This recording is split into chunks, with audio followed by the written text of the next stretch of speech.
Assalamualaikum warahmatullahi wabarakatuh. Waalaikumsalam warahmatullahi Yang terhormat Bapak Gubernur BI, Bapak Ketua Otoritas Jasa Keuangan, Bapak Ketua Lembaga Penjamin Simpanan, teman-teman media semua. Selamat sore, salam sejahtera untuk kita semua. Sore ini kita akan mengadakan jumpa pers untuk simpulan dari rapat Komite Stabilitas Sistem Keuangan yang dilakukan beberapa hari yang lalu, hari Jumat ya Pak. Itu saya pikir rapat tercepat sepanjang sejarah KSSK. Karena semuanya sudah mantap. Semua masalah dipecahkan dengan cepat. Dan tepat sasaran ya. Jadi nanti seperti biasa saya akan membacakan tentang keuangan secara umum. Dilanjutkan oleh Pak Gubernur BI, Pak Ketua OJK dan Bapak Ketua LPS. Yang itu bukan yang ini. Saya mulai aja Pak Gub, izin Pak Ketua. Stabilitas sistem keuangan triwulan 3 tahun 2025 terjaga dan mendukung pencapaian ekonomi dengan terus mewaspadai berbagai risiko global. Komite Stabilitas Sistem Keuangan yang terdiri dari Menteri Keuangan, Gubernur Bank Indonesia, Ketua Dewan Komisioner Otoritas Jasa Keuangan, dan Ketua Dewan Komisioner Lembaga Penjamin Simpanan menilai penguatan kewaspadaan terhadap berbagai risiko tetap akan terus dilakukan dan disertai respon kebijakan yang efektif. KSSK telah menyelenggarakan rapat berkala KSSK keempat tahun 2025 pada Jumat 31 Oktober 2025. Rapat tersebut menyepakati untuk terus memperkuat sinergi dan koordinasi kebijakan antar lembaga anggota KSSK maupun dengan kementerian atau lembaga lain dalam upaya memastikan agar KSSK senantiasa terjaga sekaligus mendorong pertumbuhan ekonomi. Pertumbuhan dunia masih menghadapi tantangan akibat dampak tarif impor Amerika Serikat yang menyebabkan ketidakpastian tetap tinggi. Namun, ekspektasi perbaikan ekonomi ke depan mulai menguat. Di AS, aktivitas ekonomi yang masih lemah berdampak pada berlanjutnya pelemahan pasar tenaga kerja sehingga mendorong The Fed memangkas Fed Funds Rate sebesar 25 basis point pada Oktober 2025 menjadi kisaran 3,75 hingga 4%. Sementara itu, perekonomian Eropa, Jepang, Tiongkok, dan India juga belum kuat. Dipengaruhi antara lain oleh masih lemahnya konsumsi rumah tangga meskipun berbagai stimulus telah diberikan. IMF merevisi ke atas pertumbuhan ekonomi global tahun 2025 ke 3,2% dalam laporan 2025. Outlook Juli 2025 sebelumnya di 3%. Meskipun masih lebih rendah dibandingkan tahun 2024 di level 3,3%. Didorong kondisi keuangan yang lebih longgar, kesepakatan dagang AS dengan negara mitra utama, ekspansi fiskal di sejumlah negara berkembang, serta penurunan inflasi. Momentum pertumbuhan ekonomi Indonesia menguat dan diperkirakan mencapai target pemerintah tahun 2025.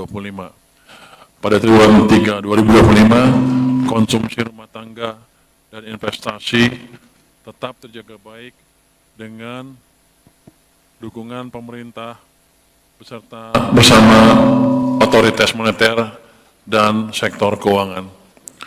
Penjualan retail September 2025 tumbuh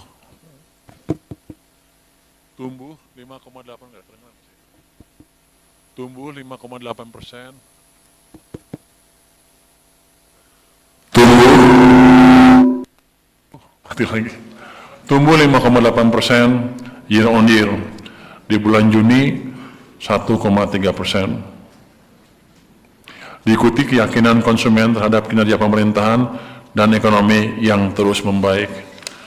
Aktivitas manufaktur kembali berada di area ekspansif pada akhir triwulan ketiga 2025 dengan Purchasing Managers Index atau PMI manufaktur mencapai 50,4 di bulan Juni 2025.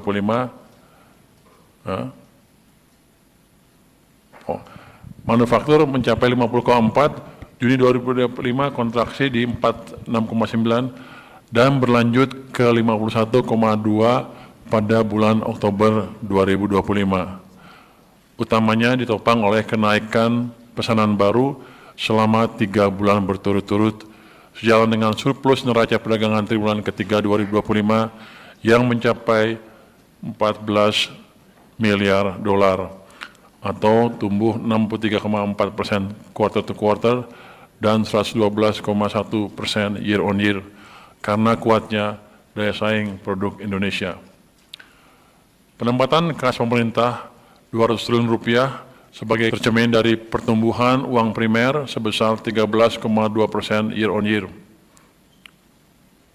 Likuiditas perekonomian juga meningkat sejalan dengan kebijakan moneter longgar dan ekspansi likuiditas dengan pertumbuhan uang beredar dalam arti luas atau M2 mencapai 8% year on year pada September 2025, lebih tinggi dibandingkan 6,5% year on year pada bulan Juni 2025. Ke depan, investasi akan terus diperkuat termasuk melalui peran Danantara sebagai pengungkit investasi swasta serta upaya penciptaan iklim investasi yang kompetitif dengan pembentukan Satuan Tugas Percepatan Program Strategis Pemerintah atau Satgas P2SP.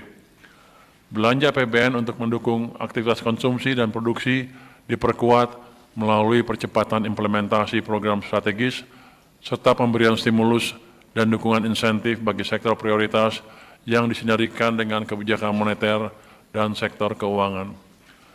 Perkembangan positif aktivitas ekonomi dan koordinasi kebijakan memperkuat optimisme ekonomi Indonesia akan tumbuh di atas 5,5% year on year pada triwulan keempat 2025 dengan dukungan stimulus 34,4 triliun rupiah. Secara full year 2025 diproyeksi pertumbuhannya akan mencapai 5,2%. Pasar SBN menunjukkan perbaikan kinerja pada triwulan ketiga tahun 2025. Yield Sun seri benchmark tenor 10 tahun turun 62 basis point year to date ke level 6,36% di akhir triwulan ketiga 2025 dan terus turun hingga level 6,07% pada 31 Oktober 2025 atau turun 95 basis point year to date. Spread Suns seri benchmark tenor 10 tahun dengan US Treasury tenor 10 tahun juga turun ke level 221 basis point pada akhir triwulan ketiga 2025 dan 196 basis point pada 31 Oktober 2025. Pasar perdana SBN juga terjaga kuat, di mana bid to cover ratio mencapai 3,86 kali selama triwulan ketiga 2025. Kinerja pasar SBN didukung oleh likuiditas domestik yang memadai, kinerja fiskal yang kuat, serta prospek perekonomian domestik yang solid. Di tengah tekanan global dan moderasi harga komoditas, APBN menjalankan peran strategis meredam guncangan melalui belanja yang efektif.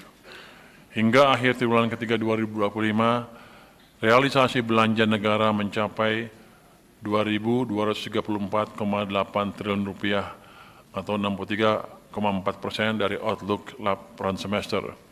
Difokuskan untuk mendukung agenda pembangunan nasional dan pelaksanaan program prioritas sebesar 480,8 triliun rupiah atau 51,6% dari pagu. Pendapatan negara tercatat 1.863,3 triliun rupiah atau 65% dari outlook laporan semester. Ini dipengaruhi oleh moderasi harga komoditas, sehingga defisit APBN terkendali di level 1,56% terhadap PDB atau sebesar 371,5 triliun rupiah, serta keseimbangan primer positif sebesar 18,0 triliun rupiah. Realisasi pembiayaan anggaran sesuai dengan rencana mencapai 458 triliun rupiah atau 69,2% dari outlook laporan semester. Terdiri dari pembiayaan utang sebesar 501,5 triliun rupiah atau 68,6% outlook laporan semester dan penyaluran pembiayaan non-utang sebesar 43,5 triliun rupiah atau 62,6% dari outlook laporan semester. Penyaluran pembiayaan non-utang antara lain untuk mendukung program fasilitas likuiditas pembiayaan perumahan atau LPP dan ketahanan pangan nasional. Pembiayaan utang dipenuhi melalui SBN neto sebesar 471,4 triliun rupiah dan pinjaman neto sebesar 30,1 triliun rupiah. Untuk lebih mendorong aktivitas ekonomi dan daya beli masyarakat, pemerintah menggulirkan paket stimulus ekonomi dalam bentuk yang pertama, 8 program akselerasi program 2025 dengan total anggaran 15,6 triliun rupiah. Terdiri dari 1. Program magang lulusan perguruan tinggi, maksimal fresh graduate 1 tahun. Yang kedua, perluasan PPh pasal 21 DTP untuk sektor pariwisata. Yang ketiga, bantuan pangan periode Oktober dan November. Yang keempat, diskon iuran jaminan kecelakaan kerja atau JKK dan jaminan kematian atau JKM bagi bukan penerima upah BPU transportasi online atau ojol, ojek pangkalan, supir, kurir, dan logistik selama 6 bulan. Yang kelima, program manfaat layanan tambahan atau MLT perumahan BPJS Ketenagakerjaan. Yang keenam, program padat karya tunai Kemenhub dan Kemenpu. Yang ketujuh, program diregulasi sebagai implementasi PP 28/2025. Dan yang kedelapan adalah program perkotaan atau pilot project DKI Jakarta berupa perbaikan kualitas pemukiman dan penyediaan platform pemasaran untuk gigs UMKM. Paket stimulus yang lainnya adalah 4 program yang dilanjutkan di tahun 2026, terdiri dari 1. Perpanjangan periode pemanfaatan PPh final 0,5% bagi UMKM hingga tahun 2029 serta penyesuaian penerima. Yang kedua, perpanjangan PPh 21 DTP untuk pekerja di sektor pariwisata. Yang ketiga, PPh pasal 21 DTP untuk pekerja di industri padat karya. Dan yang keempat, program diskon iuran JKK dan JKM untuk semua penerima BPU. Stimulus yang lain adalah 5 program penyerapan tenaga kerja. 1. Operasional KDKMP atau Koperasi Desa Kelurahan Merah Putih. Kedua, replanting di perkebunan rakyat. Yang ketiga, Kampung Nelayan Merah Putih. Yang keempat, revitalisasi tambak Pantura. Dan yang kelima, modernisasi kapal nelayan. Insentif yang lain adalah, stimulus yang lain adalah insentif PPN DTP atas penjualan rumah dengan harga hingga 5 miliar untuk bagian harga sampai dengan 2 miliar sebesar 100% diperpanjang hingga 31 Desember tahun 2027.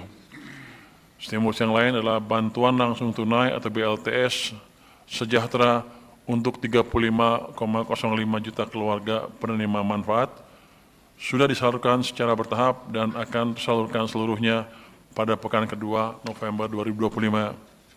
Setiap KPM menerima total 900.000, jadi 300.000 setiap bulan. Sekarang sudah hampir 20 triliun tersalurkan.